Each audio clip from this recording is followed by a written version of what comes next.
What if I told you that everything you've been taught about what makes a man attractive is about to become obsolete?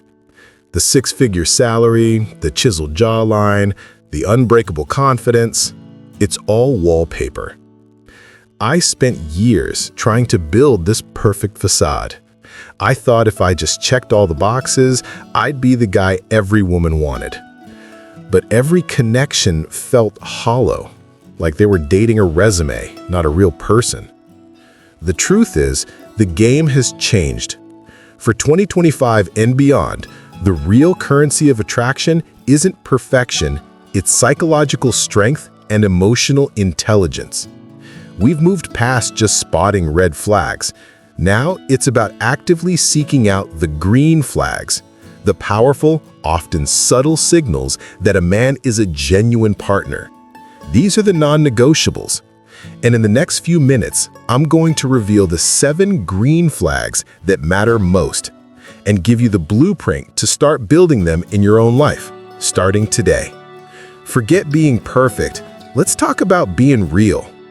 First up is one you've probably never heard of: emotional granularity. Okay, let's look at the first green flag, emotional granularity. This is probably the most underrated trait, but the most powerful, if you develop it. Think about the classic, emotionally stunted male character in every movie. What's his response when his partner asks, "What's wrong?" "I'm fine." Or maybe he'll level up to, "I'm pissed." It's a dead end. Emotional granularity is the exact opposite. It's the ability to articulate your feelings with precision.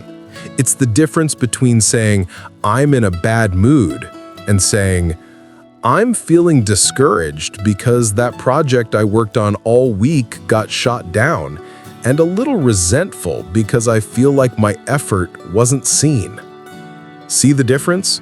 One is a locked door, the other is an invitation inside. Neuroscientist Dr. Lisa Feldman Barrett, in her groundbreaking book, How Emotions Are Made, found that people with high emotional granularity, those who can identify and label their emotions with a high degree of specificity, are fundamentally better at managing their lives. A 2016 study she co-authored in the journal Emotion showed that this skill is linked to better emotional regulation and less maladaptive behavior like binge drinking or aggression. When you can pinpoint an emotion, you can deal with its source. You're not just a victim of a vague, bad mood. You're an active agent in your own emotional life. For a woman, a man who can do this is a man who won't shut down or explode when things get hard. He can navigate the internal chaos, which means she can trust him to navigate relationship challenges with her. I used to be the "I'm fine" guy. I remember my partner once found me just staring at a wall after a tough day. She asked what was up, and I grunted something about being stressed. But that was a lie of omission. In reality, I was feeling humiliated after my boss criticized me in front of the team, anxious about whether I was falling behind, and lonely because I felt like I couldn't talk to anyone about it. By just saying "stressed," I robbed her of the chance to understand me, to support me. I made her an outsider to my own inner world. The pitfall here is what psychologists call emotional stonewalling. It's when you consistently shut down emotional conversations. The red flag is a man who treats a question like, "What are you feeling?" as an attack or an annoyance. That behavior forces his partner into the exhausting role of a detective, trying to piece together clues to his emotional state. A partnership can't survive on guesswork. So how do you build this? Start small. The next time you feel that vague anger or sadness, pause. Grab a journal or just think for a second. Are you angry or are you disappointed? Are you sad or are you feeling neglected?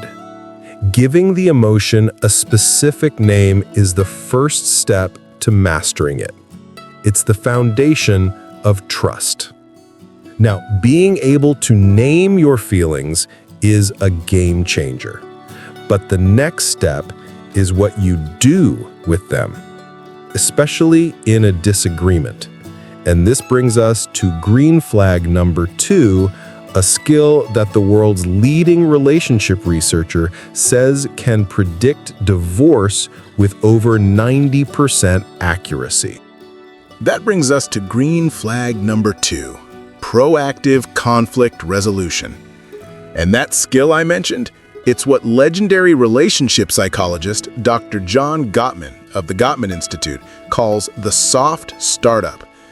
After decades of research observing thousands of couples, his team found they could predict divorce with over 90% accuracy, often within the first 3 minutes of a conflict conversation.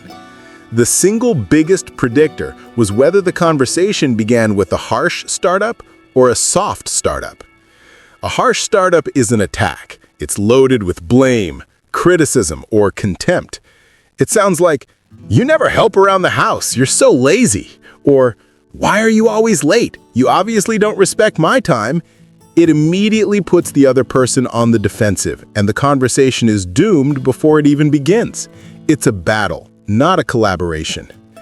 A man who embodies this green flag doesn't avoid conflict. He has the courage to initiate it, but he does it proactively and gently. A soft startup sounds like this. "Hey, I'm feeling a little overwhelmed with the chores this week. Could we talk about how to divide them up more evenly?" Or, "I felt hurt when you were late tonight because it made me feel like our date wasn't a priority. Can you help me understand what happened?" It's the difference between pointing a finger and opening a hand. It uses the emotional granularity we just talked about, expressing, "I feel overwhelmed" or "I feel hurt," instead of launching an accusation. This isn't weakness, it's elite-level emotional strength. It tells a woman that you see her as a teammate, not an adversary, and that you're capable of navigating life's inevitable challenges together without tearing each other down. I used to be terrible at this. I'd let small annoyances build up for weeks, stewing in my own resentment. I'd tell myself I was keeping the peace, but it wasn't peace. It was a silent pressure cooker. Then one day, over something completely trivial, like who was supposed to take out the trash, I would explode. I'd unleash weeks of frustration, bringing up every past grievance. My partner would be blindsided and confused, and we'd have a massive fight that solved nothing. The real red flag wasn't the argument itself, it was my complete inability to address a small problem when it was still small. The pitfall here is twofold. On one side, you have the man who only knows harsh startups. He's critical and quick to blame. This is often rooted in defensiveness and an inability to self-reflect. On the other side, and sometimes more insidiously, is the extreme conflict avoider. The guy who will agree to anything, say it's fine to everything, and swallow every frustration to avoid a difficult conversation. This seems nice on the surface, but it's a ticking bomb. It creates relationships where real issues are never addressed. Genuine intimacy is impossible, and resentment quietly poisons everything. A man who can calmly say, "Something feels off between us. Can we talk about it?" is a man who is secure enough in himself to face discomfort for the sake of the relationship's health. He's not afraid of the truth. Mastering how you talk about problems is crucial, but what you do in the day-to-day, when things are calm, is what truly builds the foundation of a secure relationship. It's not about the big, flashy moves. It's about something far more powerful and far more telling, which brings us to green flag number 3. And that brings us to green flag number 3, consistent effort over grand gestures. Our culture romanticizes the grand gesture. The guy standing outside with a boombox, the surprise trip to Italy, the $1,000 necklace after a massive fight. It looks great in a movie, but in real life, that kind of inconsistent, high-intensity effort is often a hallmark of an unstable relationship. The real foundation of love isn't built on emotional earthquakes. It's built brick by brick in the quiet, mundane moments of everyday life. This goes directly to the heart of attachment theory. To form a secure attachment, our nervous system needs to know, on a primal level, that a person is safe and reliable. Grand gestures are unpredictable. They create a roller coaster of highs and lows. But consistent, small acts of thoughtfulness, that's what signals safety. Dr. John Gottman calls these bids for connection. His research, revalidated in a 2014 study in the Journal of Family Psychology, found that the masters of relationships are constantly turning toward these tiny bids. A bid can be as simple as saying, "Wow, look at that bird," and your partner looking up from their phone and saying, "Oh, that's beautiful." It's a micro moment of shared attention. The healthiest relationships are built on an accumulation of thousands of these tiny, positive interactions. I learned this the hard way. I once dated someone who was a master of the grand gesture. After being distant and flaky for 2 weeks, she'd show up with front row tickets to my favorite band. I'd be so thrilled by the gesture that I'd forget about the 2 weeks of anxiety and loneliness I'd just endured. I was addicted to the high, but starving in the day-to-day. My current partner, on the other hand, the most romantic thing she does is make me a cup of coffee every single morning, exactly how I like it, without me ever asking. It's not a grand gesture, it's a quiet promise. It says, "I was thinking of you when I woke up. I know you, I see you. Your comfort is part of my routine." That consistent, boring cup of coffee feels more like love than any concert ticket ever did. The most dangerous pitfall here is, of course, love bombing. It's the use of overwhelming affection and grand gestures right at the start to make you feel like you found your soulmate overnight. But it's often a manipulation tactic designed to create dependency. The red flag is a man whose effort is directly proportional to how much he needs something from you: forgiveness, attention, or control. His love is a performance. A man embodying the green flag isn't trying to win you back with a big gesture. He's trying to build a life with you through small, consistent actions. He doesn't just remember your birthday. He remembers you mentioned you were nervous about a work meeting on Tuesday and texts you "good luck" that morning. One is about an event. The other is about your life. This kind of consistent support shows you're paying attention to her daily life. But there's another level to this support that separates the good guys from the truly great partners. It's not just about supporting her when she's down, but celebrating and actively championing her when she's rising. And that brings us to green flag number 4. This kind of consistent support is fundamental. But green flag number 4 is where a good man becomes a truly great partner. It's about not just supporting her through the mundane, but actively championing her autonomy and success. This is about more than just being a cheerleader.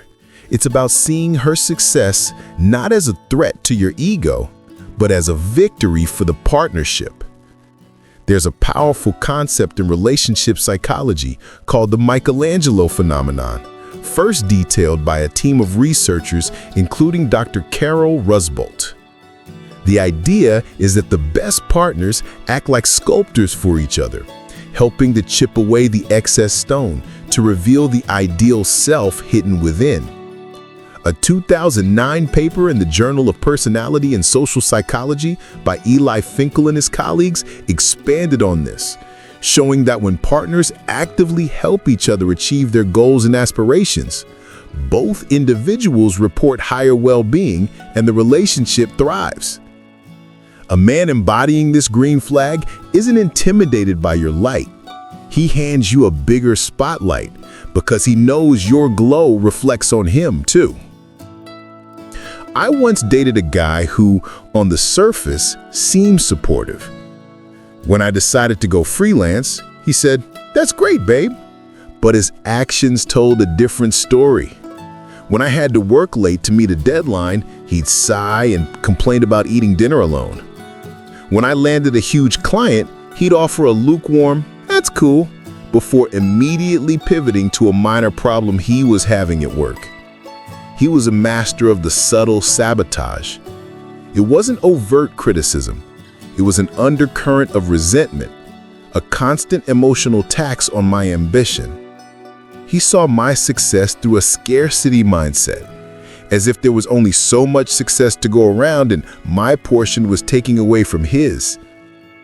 A man who is genuinely confident operates from an abundance mindset.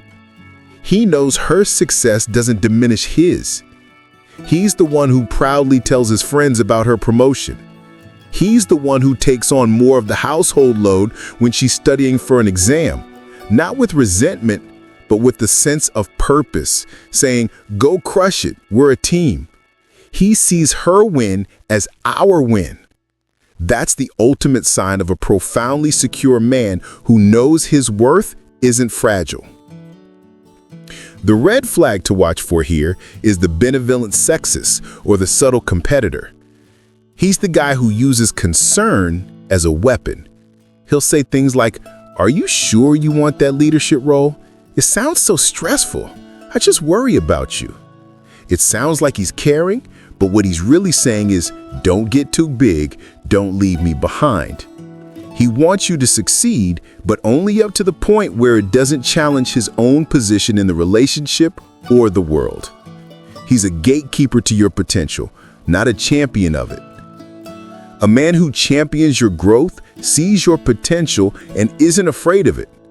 But what about his potential? How does he handle his own failures, his own shortcomings, and his own journey of becoming a better man? The answer to that question separates the men who look good on paper from the men who are good for your soul. And that brings us to green flag number 5. So, we have a man who champions his partner's success. But what happens when he stumbles? How does he handle his own failures, his own shortcomings, his own journey of becoming a better man? The answer to that question reveals green flag number 5, a demonstrable growth mindset. This concept, pioneered by Stanford University psychologist Dr. Carol Dweck in her groundbreaking book, Mindset, The New Psychology of Success, is one of the most powerful predictors of success, not just in careers, but in relationships. Dweck's decades of research identified 2 core mindsets. There's the fixed mindset, the belief that your intelligence, talents, and character are static traits. You've got what you've got, and that's it. For a man with a fixed mindset, every challenge is a test, and failure is a permanent verdict on his worth.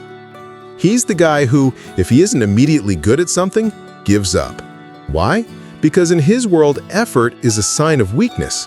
If you were truly smart or talented, you wouldn't need to try so hard. Then there's the growth mindset. This is the belief that your abilities can be developed through dedication, good strategies, and mentorship. Failure isn't a judgment, it's an opportunity. It's data. For a man with a growth mindset, challenges are exciting, and effort is the path to mastery. This is profoundly attractive because life is a series of challenges. No one is a perfect partner from day one. A woman doesn't want a man who claims to have no flaws. She wants a man who has the humility and courage to face his flaws and do the work. I used to be a classic fixed mindset guy when it came to anything creative. I remember trying to learn guitar. I took one lesson, my fingers fumbled on the strings, it sounded awful, and I walked away thinking, well, guess I just don't have the music gene.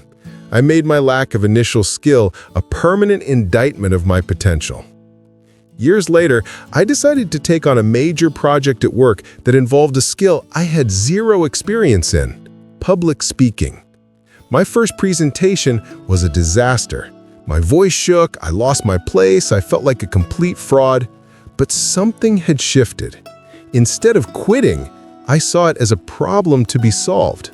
I joined a local Toastmasters club, read books on rhetoric, and practiced my speeches relentlessly in front of a trusted friend.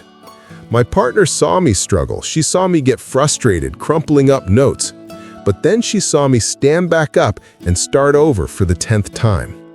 One day she told me, "Watching you learn this has made me respect you more than if you had been a natural."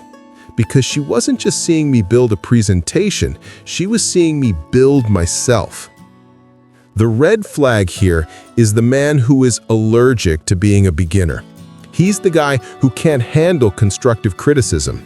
If you tell him, "Hey, when you interrupt me, it makes me feel like you're not listening," his fixed mindset hears, "You are a bad, disrespectful partner." So he gets defensive. He might say, "I wasn't interrupting, I was just adding to your point," or "You're just being too sensitive." He can't absorb the feedback because his ego is too fragile to admit a flaw.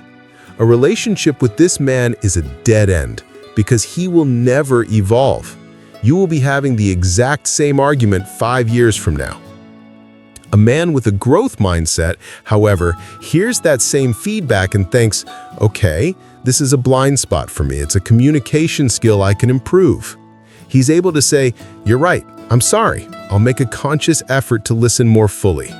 He's a partner you can grow with. This ability to accept feedback and grow is a sign of deep internal security. But that security isn't just about being open to change. It's also about knowing where you end and the world begins. And that solid internal foundation is built with our sixth, extremely important. This ability to accept feedback and grow is a sign of deep internal security. But that security isn't just about being open to change. It's also about knowing where you end and the world begins. And that solid internal foundation is built with our sixth, extremely important, strong, healthy boundaries. We're often sold this romantic myth that true love means the complete merging of two souls. No secrets, no space, no limits. But that's not love. It's a recipe for codependency. A man who truly understands partnership knows that the strongest connections are built not by two halves becoming one, but by two whole, distinct individuals choosing to walk the same path. This is a core concept in family systems theory, developed by psychiatrist Murray Bowen, called differentiation of self. It's your ability to maintain your own identity, thoughts, and emotional regulation while remaining in an intimate relationship.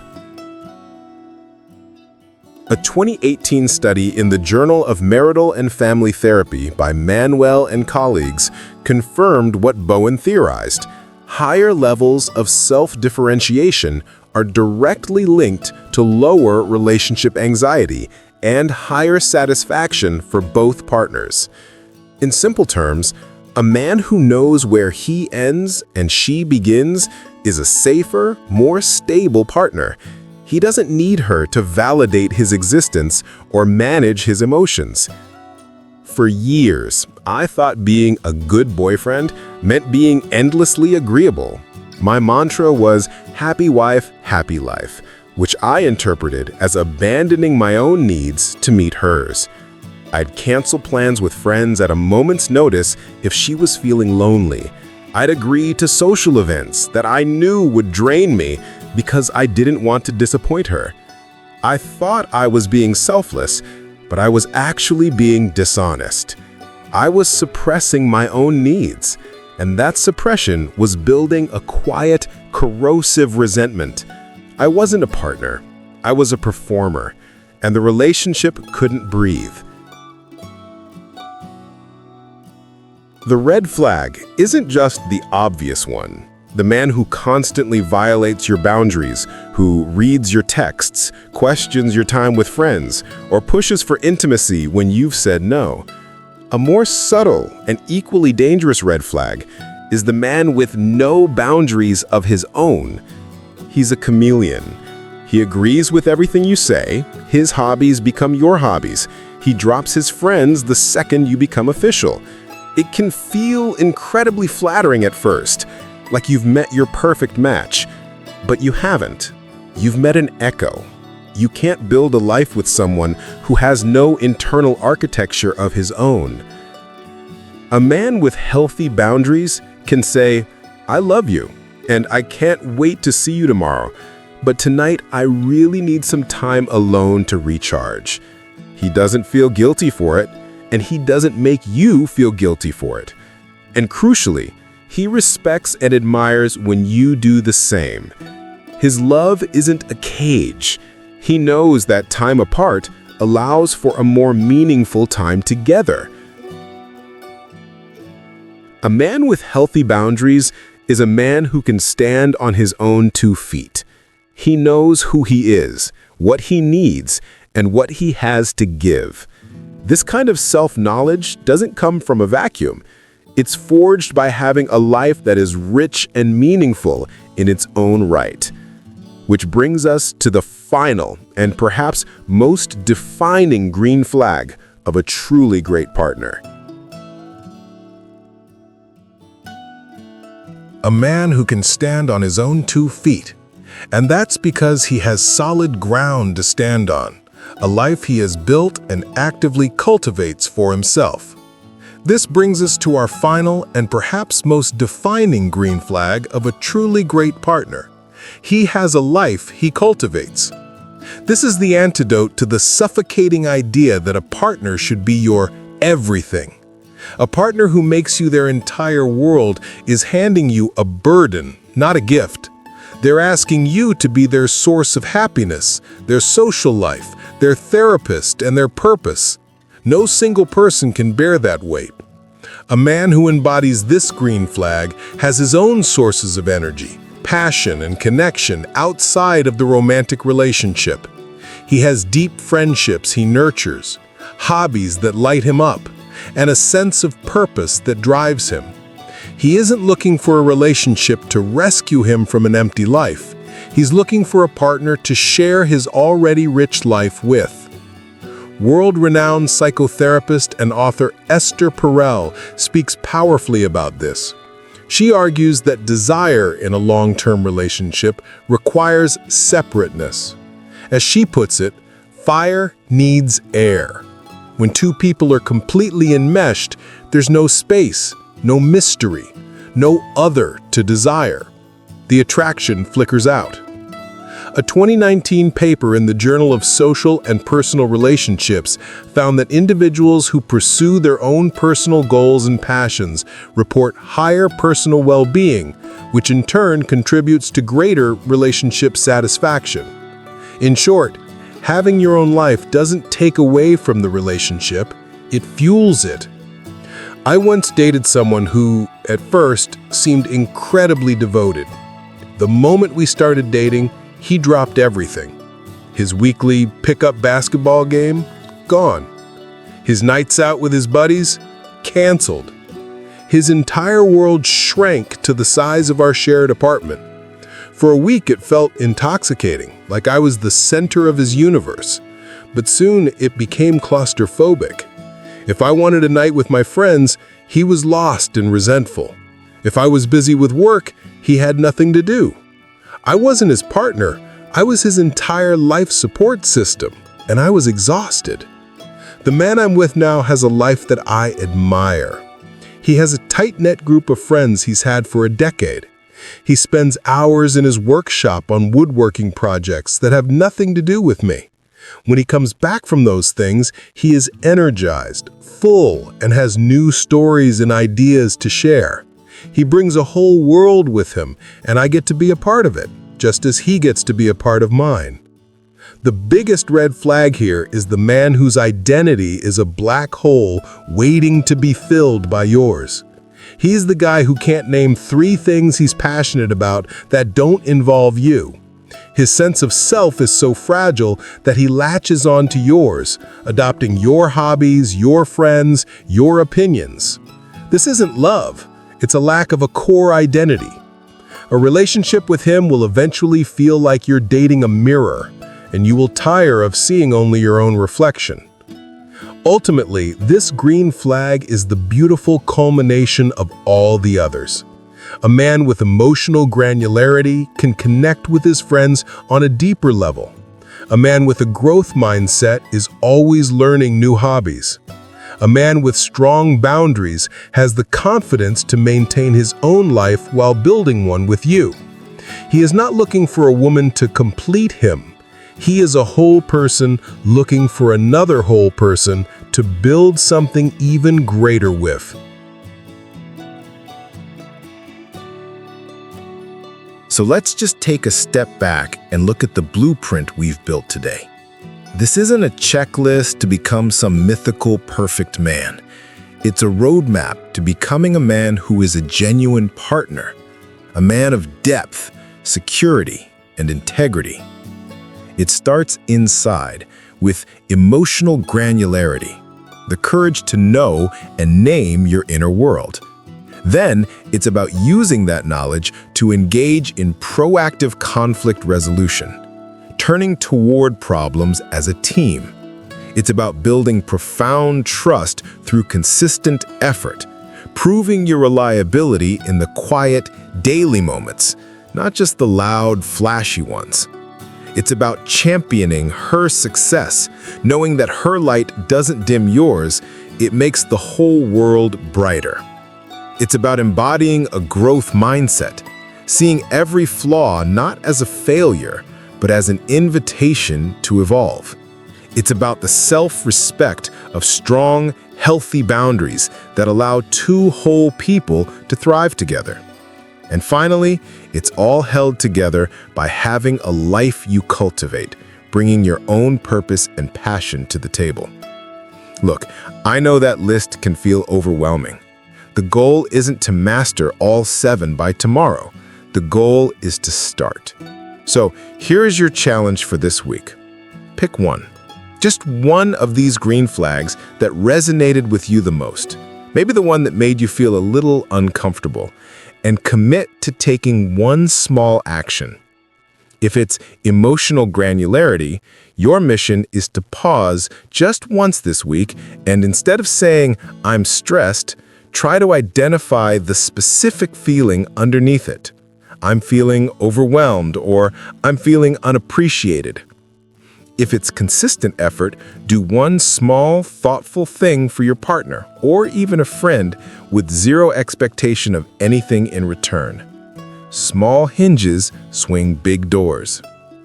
And to make it real, I want you to go down to the comments right now and declare which of the 7 green flags you are committing to working on this week. There is power in that declaration, and reading what other men are working on will show you that you are a part of a community of men dedicated to growth. If this video gave you value, if it sparked a new idea or gave you a sense of direction, do me a favor and hit that like button. And make sure you subscribe and turn on notifications, because we are just scratching the surface. This isn't about changing who you are. It's about becoming more of who you were always meant to be. Thank you for your time and your courage. Now, go get to work.